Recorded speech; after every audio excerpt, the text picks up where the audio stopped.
It will soon be legal to grow cannabis in your home, and that has some realty groups sounding the alarm about the relatively unknown risks of cultivating a marijuana plant. From mold to lingering odors, the damage can get extensive and even affect property values. And yes, critics say it is far different than taking care of other common houseplants. Unlike the typical herbs growing in bright kitchens and backyard gardens across Ontario, marijuana plants can be mammoth. If properly taken care of, they can grow to be taller than your house. You're not contemplating sort of 4 house plants sitting on the kitchen table. These are actually can be very, very significant and large plants. Ontario will allow homeowners to grow up to 4 plants per residence once prohibition ends on Wednesday. There are no limits on their size, and the Appraisal Institute of Canada is warning that the humid conditions needed to cultivate the plants can cause water damage, mold, fungus, and structural issues. You could have a very, very significant impact on the value of the property. Mold is a very insidious and very, very dangerous substance.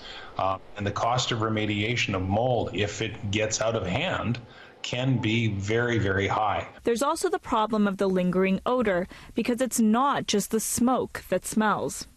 There's a very distinct odor from the plant itself. And the stigma associated with pot could make it harder to sell the home. But when we caught up with a few real estate sales reps at an open house this afternoon, they told us they don't foresee much of a problem. In your opinion, do you think that it'll affect property values at all? I don't really think so, because I think the amount is quite minimal. It's only 4 plants, as long as it's not a grow up. Have you guys noticed a stigma at all with cannabis? If you are taking someone to see a home, like, have they asked about that? Have you noticed? Nothing. It hasn't come up at all. No. Even with legalization? Nothing. No, it's never been brought up. The only thing that we have to be careful with as realtors is that the house itself has not been a grow up.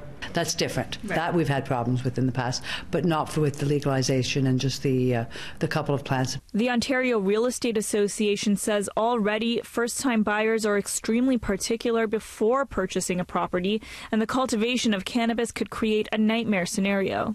Yeah, I deal with a lot of first-time buyers in the small community that I'm in. They're concerned about everything when they walk into a house. They're concerned about the yard size. They're concerned about the windows. They're concerned about the electrical and everything. I'm sure that they're going to have concerns. They suggest mandatory training for home inspectors to spot the signs of a former grow-up, and for the government to provide clear guidelines about disclosure requirements. OREA's most meaningful recommendation is that the government restrict the number of plants for units smaller than 1,000 square feet to just 1. They say 4 can cause extensive damage in a small space. For City News, I'm Tina Yazdani.